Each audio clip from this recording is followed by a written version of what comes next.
This is the Rush Discuss, where the discuss is Rush.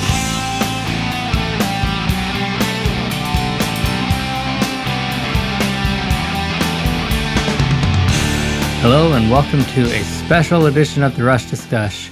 As you saw from our title, we are doing this decision process differently, and we are breaking it into two parts. Because I think both of these, but especially Strangiato, deserves more than just one episode of us trying to break it down. And we have 3 interviews that we are pulling in. We're bringing back Doug to talk about composition, and we're bringing back Jim to break down the drums, and we're bringing back Vicki and Dennis to break down the guitar. And there is quite a lot in there.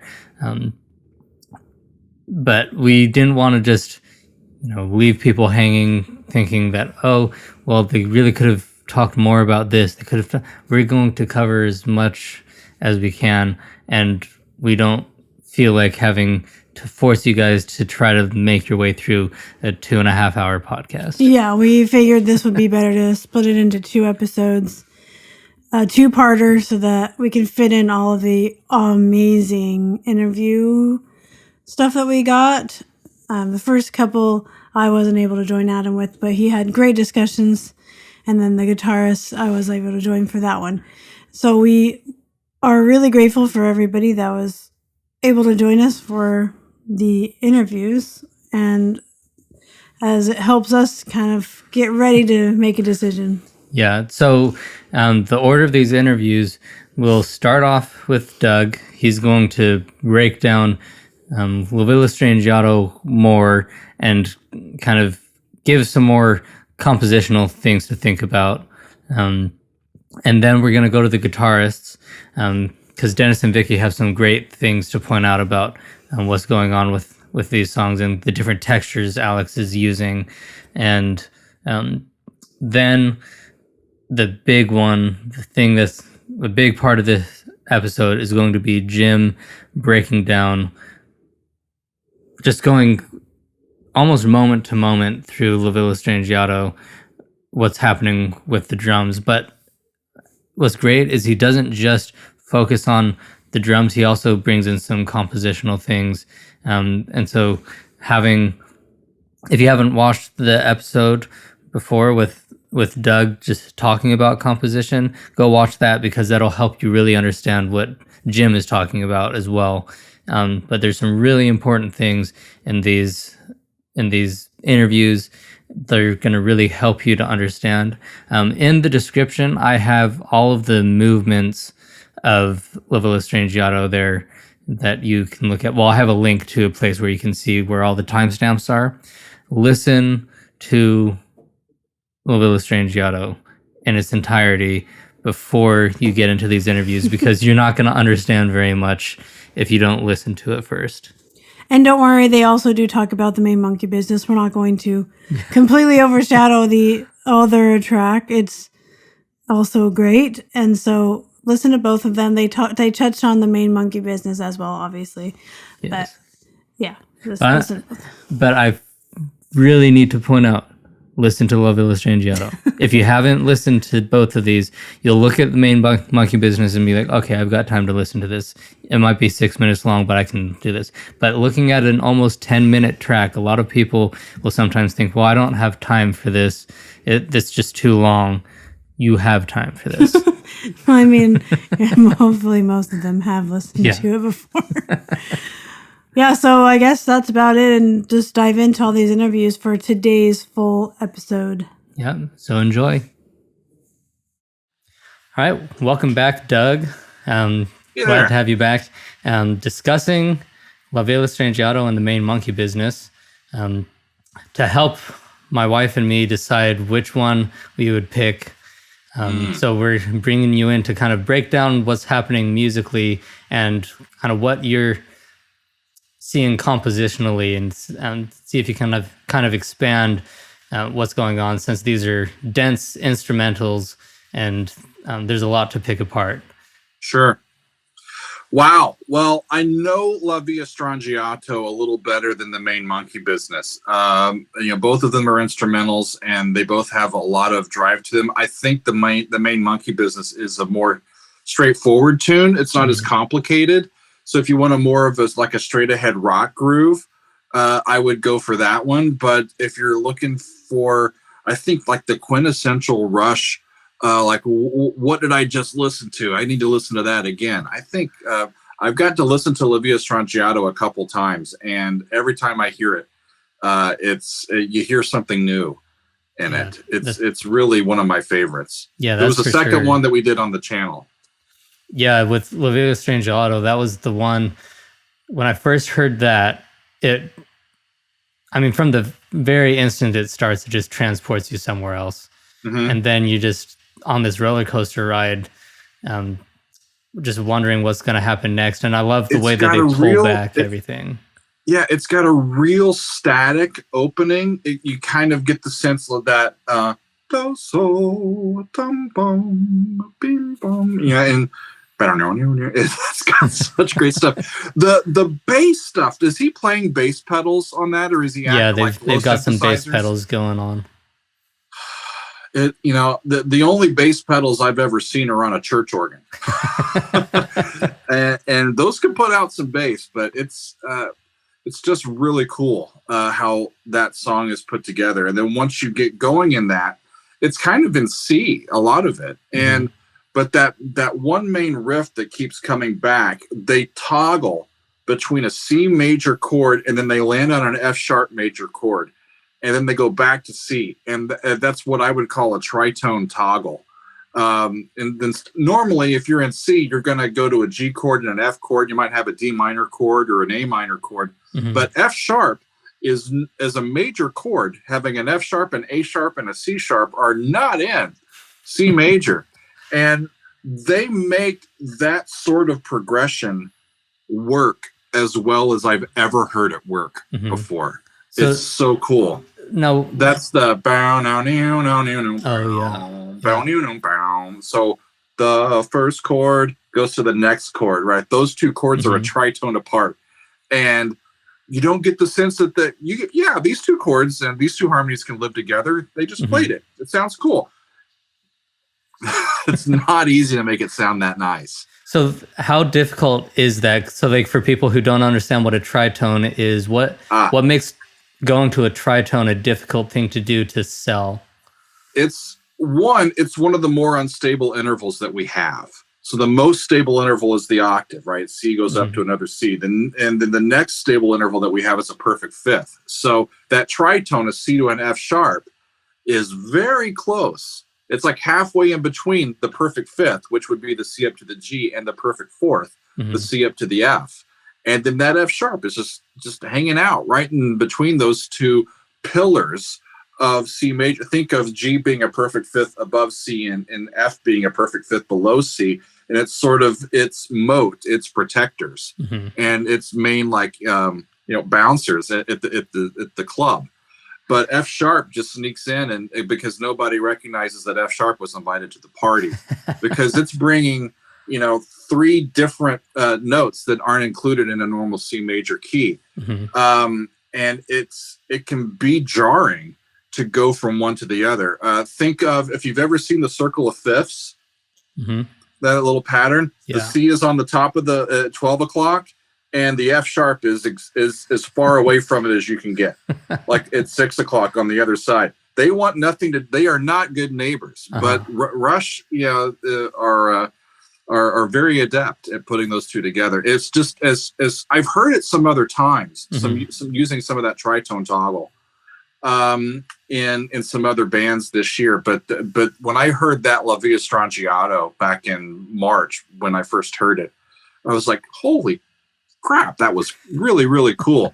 And then that whole business with the what is the reference to the cartoon? Oh yeah, the do. Yeah. It's like right in the middle of it. It's like, okay. Actually, the first thing that I didn't realize that it was when I first heard it, that it was a quote of like a song that they heard on on Saturday morning cartoons in the early 70s. I thought it was like a similar quote of like the Aladdin song from like the Disney. One step, a da da da dee dum is what I associated with it. But it's just, and it's got all those different little sections in it, and they just go from one to the other, and they reprise some stuff. It's really fun. That one's Hemispheres, right? Yeah, that one's on. Yeah, that's where I heard it the second time as part of a like a reaction style. And I listened to, when I did the full album reaction of it, I listened to not the studio version, but them playing it live. Oh yeah. And that was amazing because you actually get to see the three guys really can't play this stuff, and it's only three guys. Yeah, which is astounding. Yeah, it's incredible when they actually were recording it in studio. Their goal was to just record it all one take. They had to split it at one point, and so they were disappointed about that. But then you listen to it and you're like, okay, but who else can? What kind of caliber of musician can pull that off to even just do that in 2 takes? That's a pro. Exactly. But yeah, all that stuff you bring up, I love the story to it. I love the fact that they bring in old themes. The fact that they don't just, boom, you have this and now you're never going to hear it again. They bring it back so that you can fully digest it. It's I really do like it. The main monkey business, see which one that's on, Snakes and Arrows. Might need to get that one on the channel because I don't know if I've done anything from Snakes and Arrows. Yeah. When is that album in their discography? So that is their second to last album. Okay. Yeah. So that was 2007, I believe it came out. And so that would make sense then. It's a little mellower. I think the guys have matured, and I as I listen to like really early Rush versus later Rush, you get that sense of that, they've been on the road for a while, that they've experienced some stuff, and the music doesn't have nearly the aggressive, hard, angular edges. It's a little more rounded, and it has a little more context to it. I remember looking at, I think we talked about this in the other one, the Garden off that last album, and it's just some tender moments in that, and just wonderful. Yeah. I think that kind of shift, like roughing off the hard edges, I think, at least my opinion about it, is their 80s section where they introduced a lot more synth and they had a lot more almost soft rock sensibilities built in there. I think that they brought a lot of those lessons to their later stuff where they were wanting to get more of that edge back that they had in the early time, but they kind of tamed it down, brought the lessons that they'd learned over the years. And I think they produced a lot more polished stuff as far as being able to hit on some more nuances that they maybe weren't going to do earlier because, they wanted to be much more in your face. I think it's very interesting. And that's kind of why I paired these two songs together, because La Villa Strangiato was their first foray into just purely instrumental music. And then Main Monkey Business was their last real big instrumental. Yeah, the Main Monkey Business really grooves and is almost bluesy to me in comparison to La Villa Strangiato. And from the composer's perspective, if somebody asked me to, hey, can you write like a new piece that's very much like this other piece that you wrote 20 or 25 years ago, I don't know if I'd literally be able to do it because my musical language has changed. The way that if I'm going to go to express an emotion, my musical language to express anger or frustration or disillusionment or joy might be slightly different than it was, or completely different than it was previously. So the fact that they're still as consistent and, as Rush as they are, throughout their whole discography is a testament to what they bring to the table. Yeah. And so from a composer's point of view, how much would you say your composing is influenced by the stuff that you listen to or the other stuff that you hear? I think when I have time to start doing a lot of writing again. So that's one of the things. I haven't written a lot lately. I've been listening so much this last year and then kind of building this new business of ours. I'm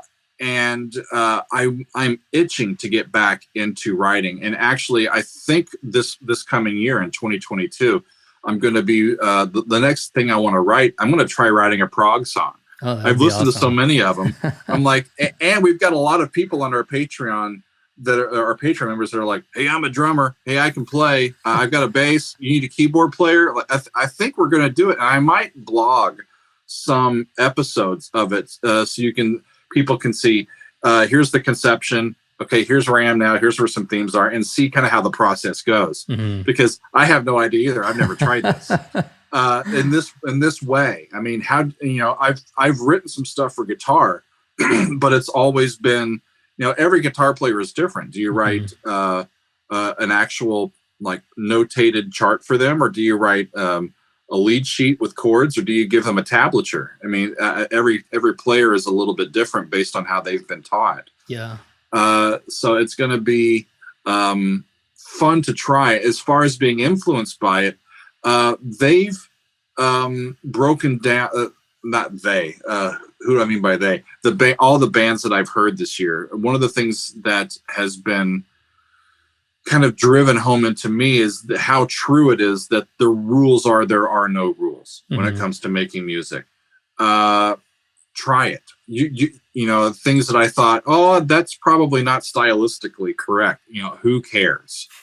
If you want to go from this chord to that chord, or if you want to move here, move there, and if one chord just doesn't fit at all, why does it not fit? Or relatively, like what spark of color, and why does that spark of color belong there? So it's going to be a lot of fun to be kind of a more free version of myself, knowing that it'll be a new sandbox to get into. I'm looking forward to it. That'll be really cool. You'll definitely have to. I mean, you'll be keeping us in the know with your blog and with your Patreon. Yeah, so. We'll see how it goes. But it's been so hard to get time to write, because I do, these videos. I what is today? Today's a Tuesday. I did a video today, and then I vetted it, and then up it goes. And the next, so I normally do these on the days. I don't like pre-record a bunch of them. I can. Sometimes work ahead a little bit, but most of the time, the videos that I upload were recorded that day. Wow. Yeah, because we're just trying to keep up. Yeah, for sure. Yeah, definitely.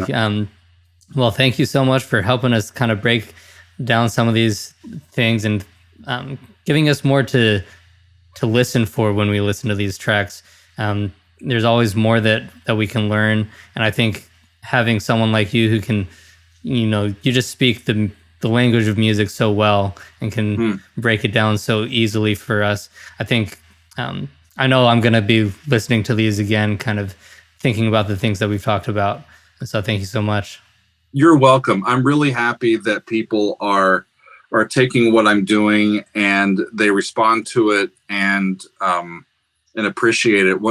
If there's anything that I've learned from being a teacher of composition over the last decade plus, it's you get a lot of people that come to you with their musical sounds in progress, and that's a very vulnerable thing for people to do, and they're just asking for your help.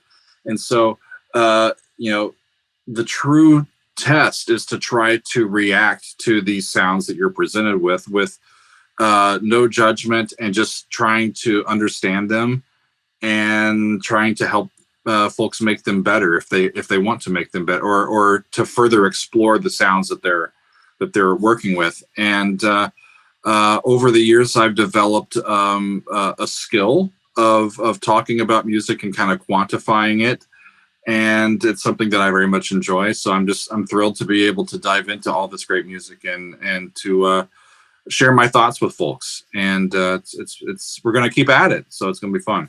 Awesome. Well, thank you so much for your time, Doug, and good luck in all of your endeavors. Thank you. It's been fun.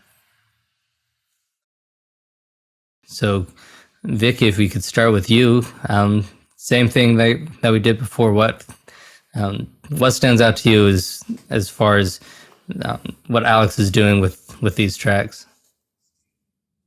I mean, La Villa, it's kind of hard to say where to even start. But Right. I think what strikes me about this song is that it is such a mishmash of all these different, I guess you could say, segments. And if it weren't Alex and Geddy and Neil, it could have ended up sounding like just a bunch of random stuff thrown together, but it didn't. It literally sounds as if every single note in it is exactly where it's supposed to be. So it's so great because it's kind of meant to illustrate Alex's weird dreams, because that's the origin of the song, right? And it really does. It kind of goes from, this quiet piece in the beginning and then to the main riff. So we were talking about riffs earlier, the da-da-da, da-da-da-da. That's an example of a riff, something catchy, recognizable. And that riff appears multiple times in the song, which is often what riffs do. That's what they're designed to do, is to kind of come back over and over. And then the solo, which just starts out so quiet and almost, again, had that little bit of that Halloween vibe, and then just builds up to a frenzy. So I'm really struck by how cohesive it is, even though it is a series of all these different bizarre dreams that apparently Alex was having. But it shows his versatility as a player in one song. I mean, you get everything. You get the soaring solo, so the melodic, uplifting, beautiful notes that go to the sky. You get the incredible riff. There's multiple riffs in that song that are great, but that sort of main theme. You get weird time signatures that he makes sound effortless. You kind of get a little bit of everything. So if you want to kind of quick introduction to Alex Lifeson, you can probably just listen to that song and you'll get many of his techniques that are included in that. And it's got such a great ending, Main Monkey Business, what really stood out to me about that is a couple things. One is the acoustic electric combo. So this is something that Alex really likes to do because he often writes on acoustic.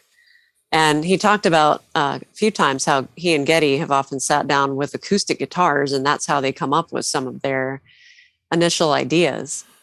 And so he really seems to like to blend the two together. And so that's really neat.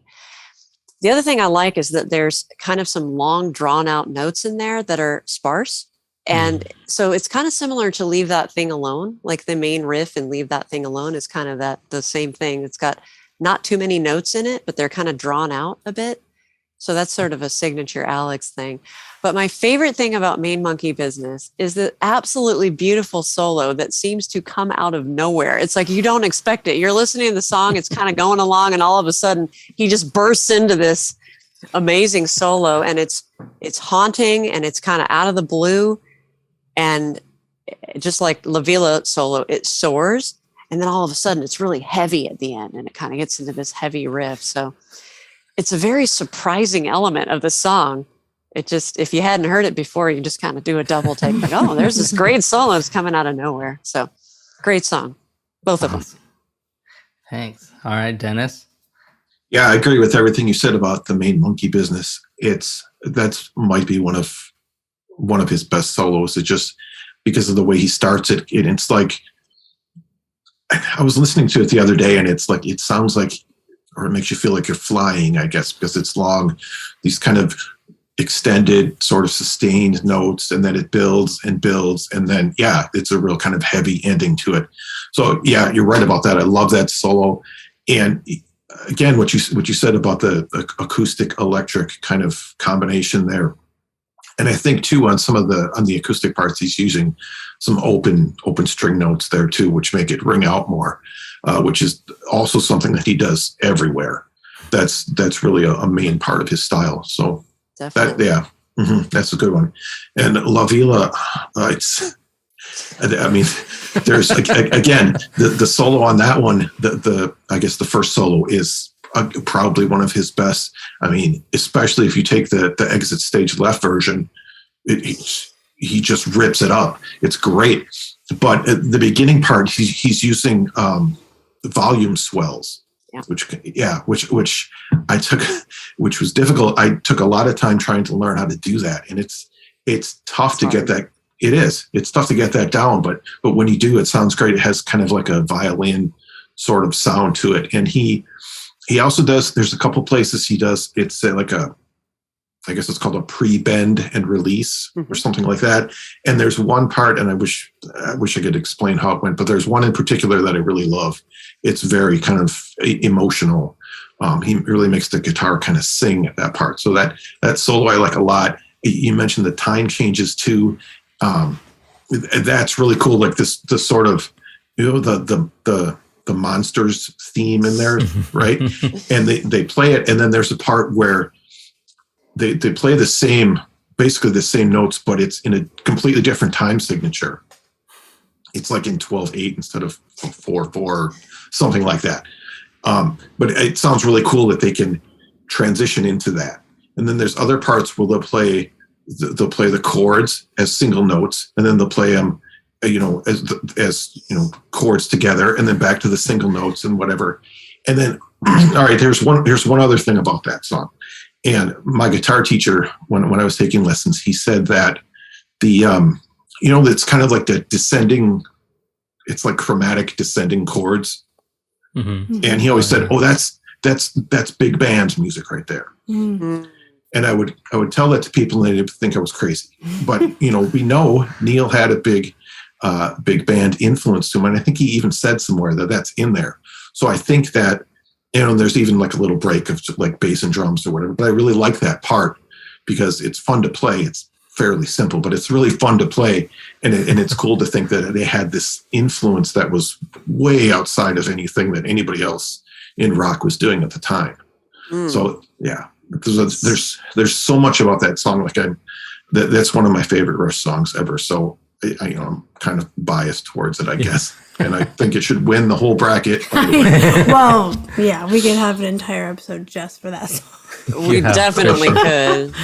Dennis brought up some really interesting things about that song and some of the techniques that Alex used. And I thought maybe we could define some of those for folks who don't play guitar.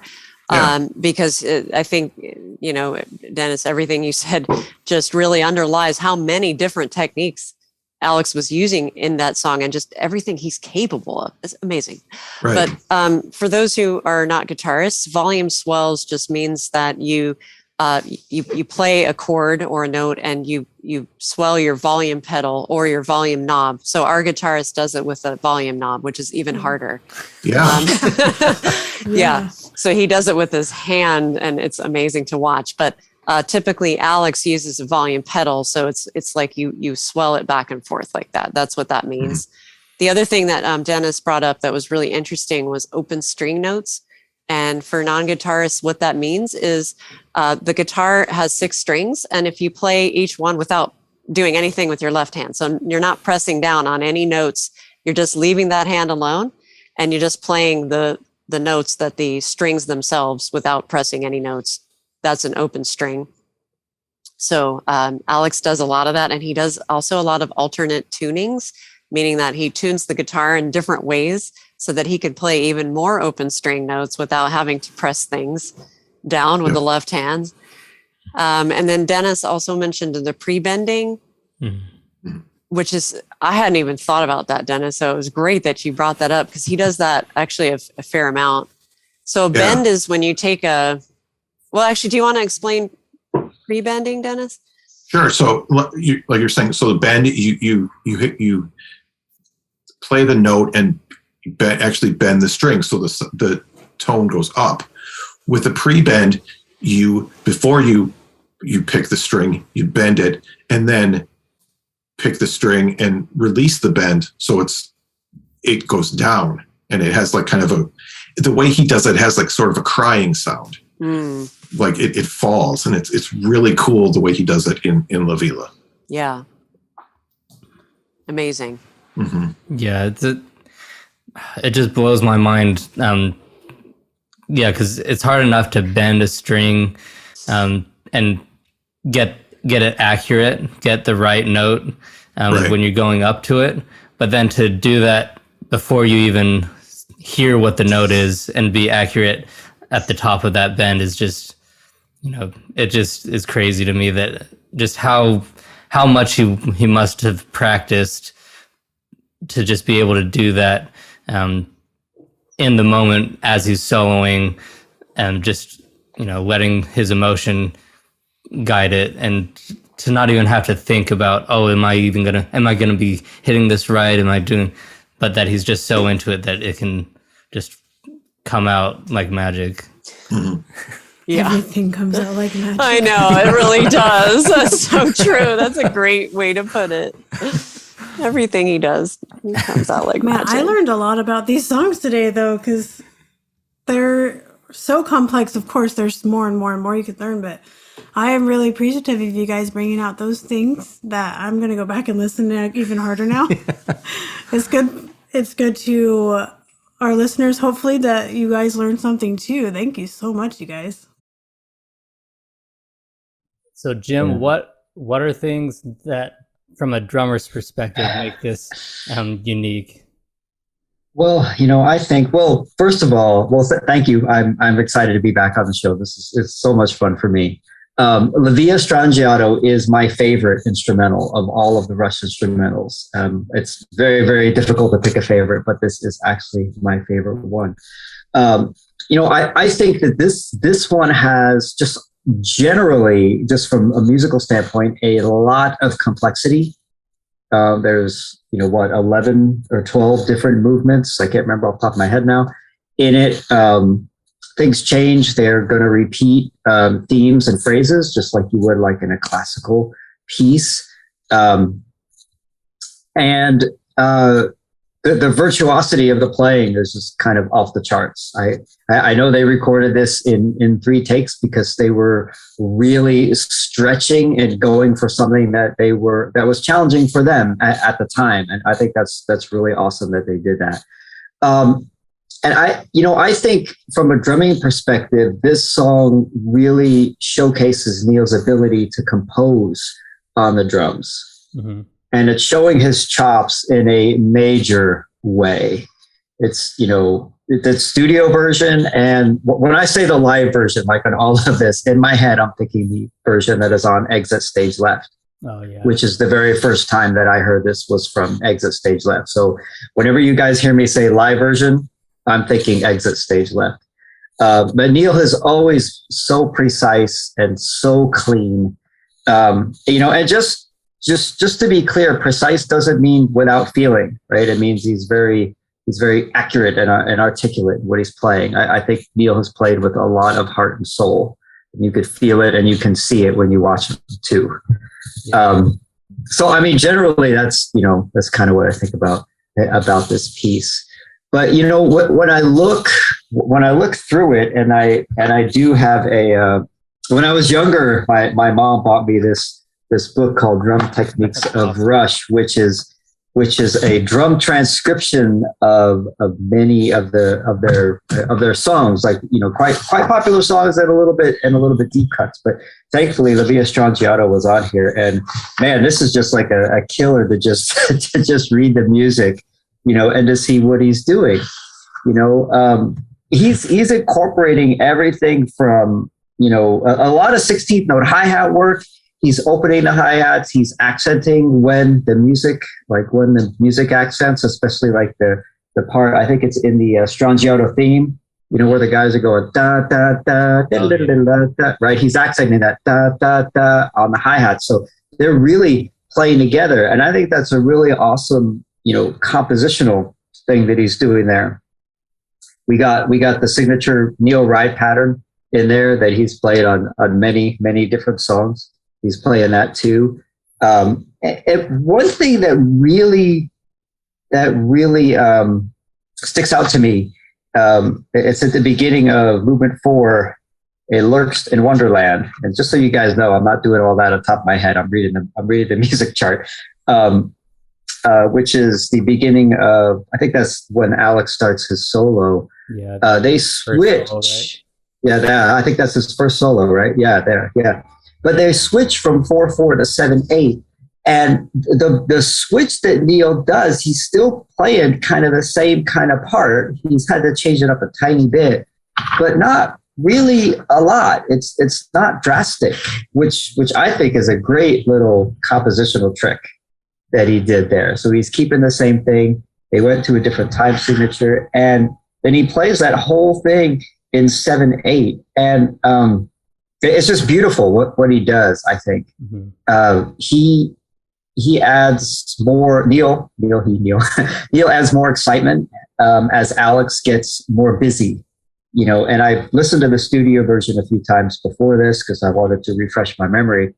And Geddy's bass playing is pretty basic in this part, not in the whole song, but just in this part. So it's like Geddy is kind of standing back and letting Alex and Neil, kind of do, sort of take the forefront, right? Yeah. Play like that. So his open hi-hats, and the changes that he does live, it sounds to me that when he's playing those upbeats on the hi-hat on the studio version, he's ending each of those measures with a hi-hat foot that you can hear in Exit Stage Left. And I think that's a great little change he's got there. We go into, and this section lasts quite a while, right? So he's tons of 16th notes everywhere. He starts adding the, accents on the China symbol everywhere. And he's got, I haven't even got to like the awesome fills and runs he's got there going in the song, because there are just so many. And when we get into the section of monsters, that's really cool because he's starting out with playing a tom part in 7/8. So we're still in 7/8 at this point. He's starting out with that. And it's matching what Alex and Geddy are playing, right? So these three guys are playing like the same theme, the same motif, together. And then from that, they right away switch to 4/4, keeping the same part. And unless you're, possibly non-musicians could tell, hey, something's different, but kind of in my mind, unless you're a musician, it's not jumping out, right? It's very seamless how he does that. And I think from a drummer's perspective, being able to do that seamlessly, really helps the song to move along. Yeah. Right. Because the drummer can really drive that song, kind of that feel and everything. Yeah, and to go to your point about even with non-musicians not being able to notice, even as a musician, and kind of dabbling in some percussion and kind of knowing a little bit about what's going on, if I'm not really paying attention and really trying to hear those changes, I never catch them. It's just so same here, which I think is what the genius is that you're talking about, is to fight that impulse to show off what you're doing and just let it be. I think that really is where maturity comes in. Yeah, that's really well put. I completely agree with you. And when I was younger, listening to, I probably heard this song. I got into Rush in 82, so I probably heard this song in 82 or 83. And I had no idea that they were moving from 7/8 to 4/4. I mean, I knew music at the time. I had been playing music for like a good 4 years, but at the time I had no idea. And then when I got this book, I was like, oh, okay. So I think that kind of speaks a little bit more to, like you say, like the maturity that he has and his ability to leave these parts in and not want to show off, but to serve the music. And Neil has mentioned, I've watched his a work in progress video quite a few times. I have that on VHS. I need to order on DVD because I absolutely love it. And one of the things that he mentions in there when they're talking about playing busy or playing simple, he says, serve the song. Mm-hmm. And I always feel that that's something he did, whether he is playing busy, like in this piece, it is very, very busy, or if he's playing, more simple, which is a song like maybe Ghost of a Chance, which I absolutely love, right? He is serving the song. Okay, sorry, tangent. Oh, no. Perfect. And well, one thing that I've noticed here, like really diving into this a bit more, is that Neil's not just creating a drum part. To me, he's composing on the drums, right? With these, like, there's themes that are being restated. They're his rhythms, and what he's playing is also being restated. Mm-hmm. So I think that's really good. When they go into the next section, the Ghost of the Aragorn, I wrote my notes out. My notes say, "Holy crap!" Because they are cruising, and it is awesome. This, like, the way that he's got those 16th notes on the ride cymbal. He's got some hi-hat work in there. He's doing some hi-hat foot, open hi-hats in there as well. It's amazing. And the 30-second note runs he has in there, I mean, those are not easy to play. You've got to have chops, but in that section, he's got broken 16th notes, 6 tuplets, 30-second note runs. It's really incredible. Yeah, that's the thing that always blows my mind, is just how do you keep track when you have all those fast notes?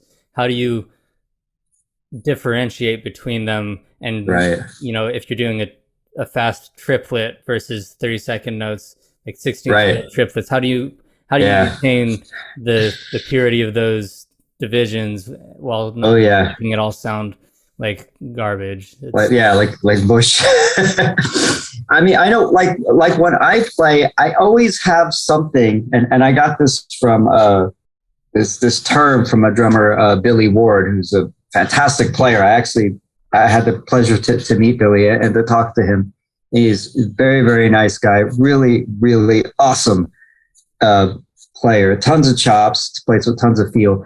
So he called those. He said you have to have mechanisms. That's the term he used. Mechanisms, and it could be anything from, like, maybe clicking your teeth, or tapping your foot, or sort of tapping something on your leg. And I have always had those mechanisms. I never thought of them that way until he mentioned that term. But I've always had those where you have something inside of you kind of telling you, hey, here's where your beat is, and put everything in there, make it fit in there, right? And of course, that comes with hours and hours and hours of practice, thousands of hours of practice to do that right. And to execute something like playing La Via Strangiato to the level that Neil did, you just really have to have that. Mm-hmm. And kind of one of the things that there's a few things I want to mention still for this song, but one thing I want to mention is that this little drum fill, it's a 2-measure drum fill at the beginning of the section 7, Danforth and Pape. 6 tuplets and 16th notes. Then he gets into more 6 tuplets, triplets, and 30 seconds at the very end of it. Well, when I was a kid, there was no such thing as I can go online and to watch some video of somebody breaking down how to do this slowly and learn it. The only way to do that is to slow your record player down and listen to it, and then put the needle back and listen to it again and put it back and listen to it again. So this was a fill that, like, I, and most likely most drummers who grew up at the same time I did, just tried to learn just by listening to it over and over and over again. I mean, of course, the transcription helps drastically, right, to see what he's doing, but it's amazing. I mean, what he's doing is incredible. I mean, I can't say enough about how excellent his chops are on this song. I mean, they're excellent on everything. I mean, don't get me wrong, but this song, there's something about it just really stands out to me. It's just amazing. And one thing, and then at the rest of that Danforth and Pape section, the way that he's orchestrated his part, it sounds it sounds like it's an on-time signature, right? Just where he's placed his notes, but it's not. The entire thing is in 4/4. We don't get to another time signature until the Waltz of the Shreves, which is where they go bop, bop, bop, bop, bop, right to there, right? But before that, now in this part, after that crazy drum fill, we're in 4/4. And one thing that he did earlier was he made those on-time signatures, made that 7/8 sound very, very smooth, like it was not odd at all. Now he's taking measures in 4/4 and making them purposely sound like they are not in 4/4. So he's doing the opposite, right? Which is a fantastic compositional thing, I think. Yeah, I think it's great. Yeah. Yeah, so as we cruise through this, right, we're going to get to some, oh my gosh, we're not even, I'm just like, still going through I got my music open here. They go through, the Waltz of the Shreves, right? 3/8. Oh, and that's waltz because I thought it was funny because it's in 3/8 and 6/8 waltz. Yeah. And then they've got the Monsters reprise. They get back to the Monster reprise. So they're restating that theme, right? And this is really, really common in classical music. That happens a lot in classical music, but not so much in sort of like a rock setting. But this is a little bit more prog-ish. This is definitely, I wouldn't consider this pure prog, but it's leaning that way, I think. So they are restating those themes, and then they go back to the Strangiato's theme. And I don't know, like when everybody, when everybody, hi,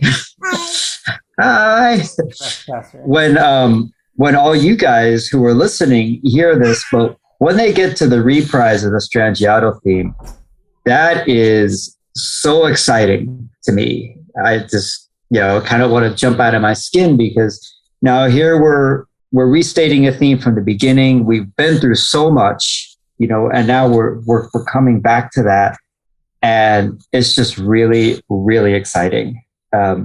He continues on with some great fills, a signature right beat, and then one thing he does is that he does a fill in this section that goes from a low drum up to a high drum. Oh yeah. Right. So he's going reverse to what normally drummers go from a high drum down to a low drum.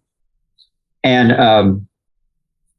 in the Work in Progress video, Neil talked about that as well. He's like, I always wonder, why do people go from high to low? I'm paraphrasing, high to low, right? And it says, well, he thinks it's, because you're making a statement. And when you go down, you're going to make a statement because you're saying something. And when you go up, it's more of a question, like, why did you do that, right? Your voice raises like that. So I don't know if that's exactly what he was thinking when he made this, or if it was like, oh, well, this is different and kind of neat, so I think I'll do something a little different. But either way, I think it works. It works out perfectly. Yeah. And then go ahead. To go with, like, if we're using the speech analogy, because that part, it's like when he does that, you get this kind of openness in the music for then to accentuate the next thing that's happening. Because I think so many people with the descending, it's like you're falling into the next phrase, whereas this, it opens up to the next phrase. And I think that it's just a super cool and effective technique. Yeah, I agree. I think it is really a great technique. So he's cruising along, playing all this crazy stuff still, and getting to a farewell to things. It's getting to the end, and I just love how the guys just play the ending together, right? Just the ending, 3 or 4 measures. They're playing those rhythms together, and I think that's just a beautiful way to end the piece. And whenever I hear the end of it, because I listen to Exit Stage Left so much, right, in my head, no matter what version I hear Geddy saying, "Thank you, that was very nice of you, and good night," which is what he says at the very end of Exit Stage Left. At least I believe that's exactly what he says on that. Yeah, but Neil's playing throughout this entire piece is just nothing short of amazing. Mm-hmm. Yeah. Like his ability to, on this piece, he's really weaved in, a lot of complexity, but it's always enhancing and complementing what Alex and Getty are playing. Mm-hmm. He's sticking with the themes of the song. And you could also feel it in, kind of the mood, like that first solo, the Lurks in Wonderland, where things kind of get quiet and mellow. Neil moves back and he gets that way too. Right. So he's really such a fantastic composer. I mean, I know he did not write, the melodies, but he still composed. Yeah. And I think that, often percussion isn't looked at in a traditional way. And, right. But like the things that you were bringing up, what he does in this track is really move along and really help support these harmonic ideas that are going on. Because yes. If you just kind of had a straightforward, typical rock beat going on, it would just undercut the drama of this piece. Yes. To the point about earlier when you were talking about the chops that he's got and just how he plays with such emotion, I always used to wonder about how do you play with emotion if all you're doing is just hitting stuff?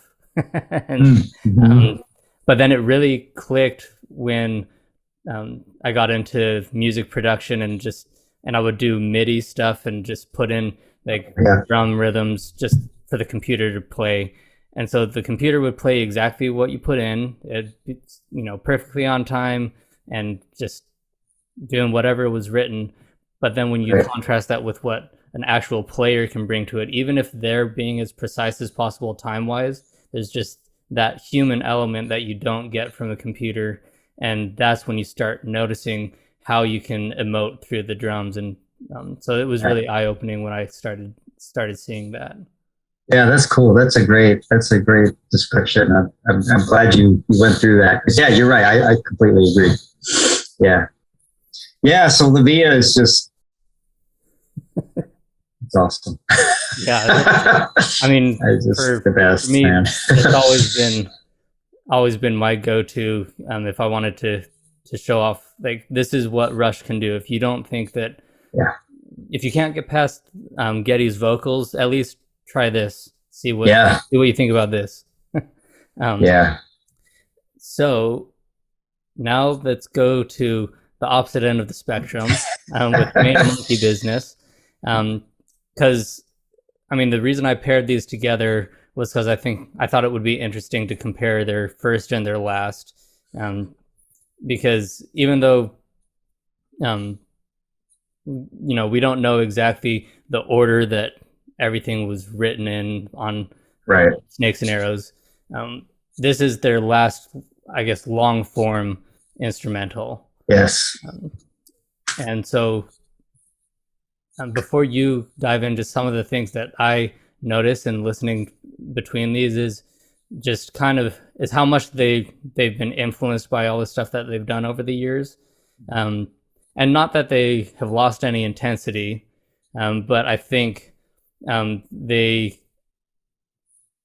weren't interested in doing as extended things, and so they would have all these musical ideas and just condense them and just really, still, because I remember, I think it was Neil who was saying around the time that Snakes and Arrows came out, where they still had a lot of complexity in these songs, but just in a more condensed way. And that's, I think that is the perfect way to describe Main Monkey Business. There is a lot going on, but sometimes I feel like it's so condensed, you can't really get into those ideas fully. Yeah, I think you're right. There is a whole lot going on in this song, and I think all three guys Getty, Alex, and Neil just deliver incredible performances in there.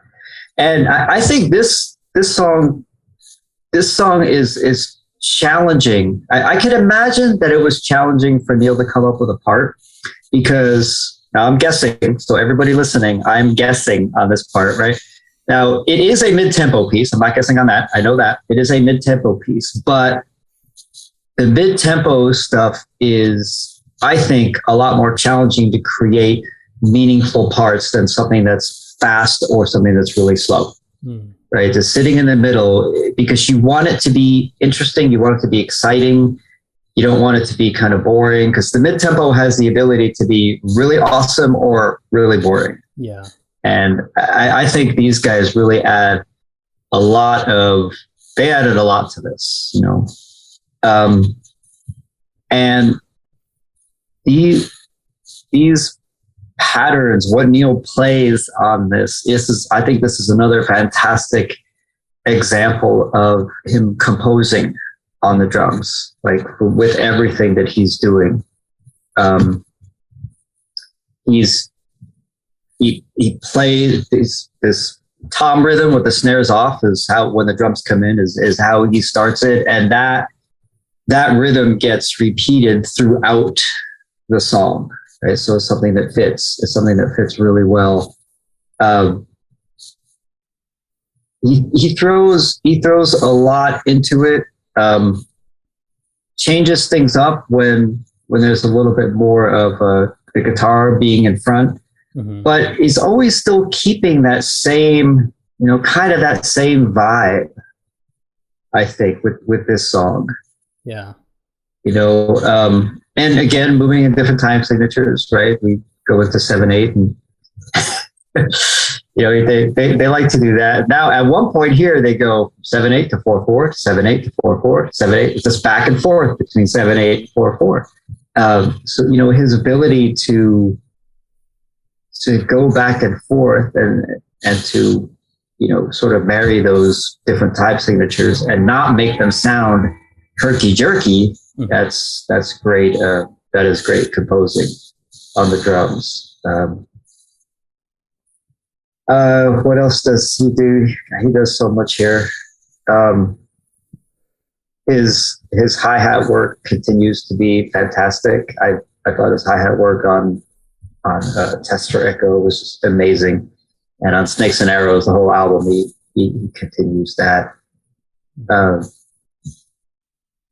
You know, goes back to his. I'm reading that, so now I'm looking online for those who are listening. Now I'm looking online at the transcription because these days we can do that, but when I was a kid we couldn't do that. He's throwing a lot of 16ths, a lot of 32nd notes, you know, triplets, some sextuplets. He's got some diddles in there too. Things are broken up too. It's just not. What's cool thing that he's doing here, it's not just like a really fast run that just continues and goes like around the drums. He does a lot of things that are kind of breaking up, you know, like leaving notes. So for the non-musicians, what I mean is he's leaving notes out. So if you play like 4/16 notes, like that, right, you leave one out, that, right? So he's doing that. You know, going between different drums, and sometimes I was trying to see if he did that with fills, breaking it up with his feet too. I mean, he's done that plenty in the past, but not sure if he's done that so much on this too. But he's got some amazing fills. Oh, and my favorite fill on this, I think, is towards the end. Because he kind of gets a little bit, I don't really want to say jazzy, but I don't know how else to describe it. You know, he's just a short fill, and then there's another one that's a little simpler, and then leads into some more complexity, and then he's doing some faster stuff, and then they end it. So I think overall his performance on this song is great. And the funny thing is, and I know I'm going to get a lot of flack for this, This is my least favorite Rush instrumental. So La Via was my absolute favorite. The Main Monkey Business is my least favorite. Mm-hmm. And for all you guys who have a frown on your face right now, that does not mean that I hate it. Because I don't. But if I have to rank the instrumentals, that's where this one happens to rank. Mm-hmm. But that said, there's still a lot of complexity in here. There's a lot of composing that Neil did in this tune. You know, he's still complementing and adding a lot to what Geddy and Alex have put together, you know, on just the music part. Mm-hmm. So it is really a great piece. You know, it is a great piece. Yeah, and I'm kind of with you, because there was a time when I would listen to this track on repeat just over and over, and I just couldn't get enough of it. But then, you know, getting a little older and just looking at all the other instrumentals, there were other things that becoming a better musician that would stand out to me that I hadn't noticed as much in the other ones. And so it's like, I still really enjoy Main Monkey Business, and there's some really great memories, but there's still some things where I wish that maybe there was a little bit more dynamics in there, because sometimes it's just kind of flatlining as far as just being loud. But I mean, it does have one of my favorite moments of all time, where just in the middle where everything goes, and it's just Neil with those pounding oh yeah, and it just pulls. It's such a great moment. But I wish there were more of those, and I think that's me too. What makes it a little bit more weak in comparison to some of the others. Yeah, I agree with you. You know, Neil was still really creative in the parts that he put together, you know, for this song. And I think, you know, I don't know if anybody else could have come in and did anything better than he did. I don't think so. Yeah. You know, just, you know, what he did was great. And, you know, with all of the different, the patterns he has, you know, the fills moving. And when he quickly moves among eighth note triplets and 16th notes, you know, that's really exciting to me, how he's moving between, you know, all of those rhythms, you know, very, very quickly as well. And using quite a bit of ghost notes. So there's a lot of ghost notes on here too. And for you non-drummers who may not know what a ghost note is a very soft tap. So if you would, and I don't know if my microphone will pick this up, but I'll try my best to describe it. But if you have a drum hit, I will clap it. If you have a drum hit like that, as a drum hit, the ghost note version of that would be very quiet, right? So that's what ghost notes are. They're taps, but very quiet. Normally, the ghost notes are played about 1 inch from the drum head. It's normally where we play them from. Whereas a louder hit could be played, you know, maybe 3 or 4 inches, or, you know, some drummers will play them even more, especially, you know, when you're playing in large stadiums and you want to be seen, things like that, because it's, you know, people are so far away, so they won't want to see you as well. But that's what ghost notes are. And he has quite a few nice sounding ghost notes in this tune as well. That's awesome. So yeah, fantastic playing, you know, again, and fantastic composition. And, you know, I think in both of these instrumentals, you know, they both are highlighting Neil's compositional ability, his ability to serve the song, and his ability to throw in some really great chops, which by chops, I mean very complex figures and complex parts, without taking away from anything else. So I think that's really important. You don't want to throw in something complex and overshadow something that's going on. And I've never felt that Neil overshadowed anything. It was always complimentary, no matter what he did. Yeah, I think that's one of the most impressive things to me about Rush is the way that they can all be doing something complex. I think the solo section of Free Will is a great example of that, where they're all kind of going crazy, but there's enough separation in what they're doing that you can listen and appreciate all of it at once. Yes, that's a great example. And an absolute great section, that solo section of Free Will. That was amazing. That is amazing. Well, I think we've just about done it. Is there any last thing that you want to say? If I had to guess, I'd probably say you would pick La Via Strangiato if you could only pick one of these to stay. Yeah, I would. Sorry, Main Monkey Business fans, but La Via is the instrumental that has always really spoken to me. That is the one I would choose. Awesome. Well, thank you so much for your time, Jim. And well, thanks, Adam. Thank you. Pleasure to talk. And, is there anything that you want people to check out of yours, or anything that?